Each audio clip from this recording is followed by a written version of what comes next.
A couple of days back, I told you that I'm excited about the upcoming Android phones from Nokia, which were to markets come back into the business. One of those phones got launched recently, but to me it does not look that much exciting. If you don't know who I am, I'm Sid, and in this video I tell you all you need to know about the new Nokia 6, along with my opinions on this new device. It is a phone that we had all been waiting for, but the question is, would it live up to our hopes or not? Well, let's find out. Let me start by telling you this. It is not the same Nokia that we used to know. A Finnish company called HMD Global, which was started by ex-Nokia employees, has got the license to sell Nokia smartphones. It has got the license for Nokia brand name. It is just the name. The company is not the same. And in the course of this video, we'll find out how that is both a good and a bad thing at the same time. But let's first start with the phone's designing here. It's good. The phone packs in an all-metal unibody which is carved out of Series 6000 aluminum, which you find on an iPhone 6 and 6 Plus. All I hope is that just like an iPhone 6 Plus, this one does not bend. But the phone is a very good looking device. It also packs in a fingerprint scanner right on the front inside the home button. And as far as my knowledge goes, this is the first Nokia phone to have biometrics installed. So in terms of looks, the phone is a good looking smartphone. Yet, hardcore Nokia fans might get a little upset. Here's why. A company that gave us this, and this new phone seems rather ordinary in terms of designing. Let's head to display now. The phone packs in a 5.5-inch Full HD IPS display, which seamlessly integrates with the phone's designing because it has a 2.5D curved glass protected by Gorilla Glass, so it's sturdy as well. So in all, no issues here whatsoever. Coming to the cameras, the phone packs in a 16 megapixel rear and an 8 megapixel front camera, which compared to the contemporaries in terms of megapixel counts, fare up very well. Especially the front camera, which is 8 megapixel. However, unlike a traditional Nokia smartphone, they do not have Carl Zeiss lens installed. Yet I'm hopeful that the quality would be as good as we have liked in any other Nokia phones in the past. But now let's talk about the sheen of this device, its software. This is the second Nokia phone to run Android, but unlike a Nokia X, this phone runs Android as it should be run, which is akin to stock look and feel.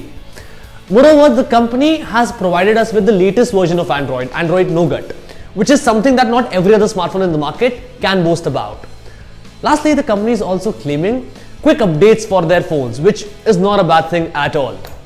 Lastly, we talk about storage, battery life and performance. You get 64 GB of expandable storage on the smartphone.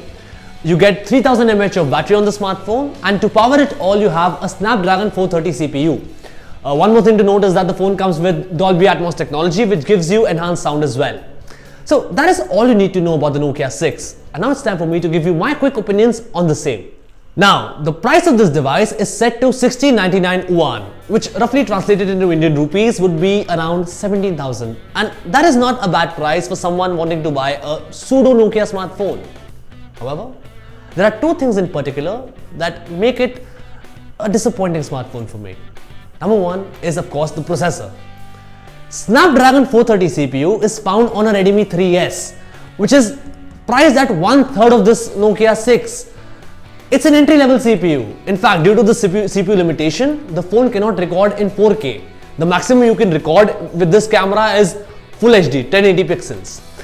Now, I was not expecting a Snapdragon 821 CPU on this smartphone, but having a Snapdragon 625 or a 650 CPU on board, which would have made it a much better device in my opinion. When you're comparing with the likes of Vivo and Redmi Note 3 and other Chinese brands which are out there, it is a good idea to at least match them in their performance and then do something more. The second major bummer for me, and it might be personal again, is lack of innovation.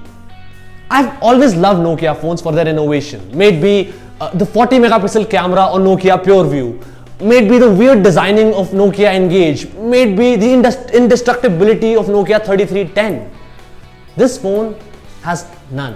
It does not have one single unique feature that it can boast about. And in my opinion, while it's a very good smartphone, Nokia could have done much more with it. In my personal opinion, the long-lost king of phones deserves a much better comeback. As for the availability, the phone goes on sale in the first quarter of 2017, and that too on JD.com. And as of now, it seems it's only a China exclusive device. But do let me know in the comment box below. Would you like to see this device hit more countries? Would you want to see this phone come to India?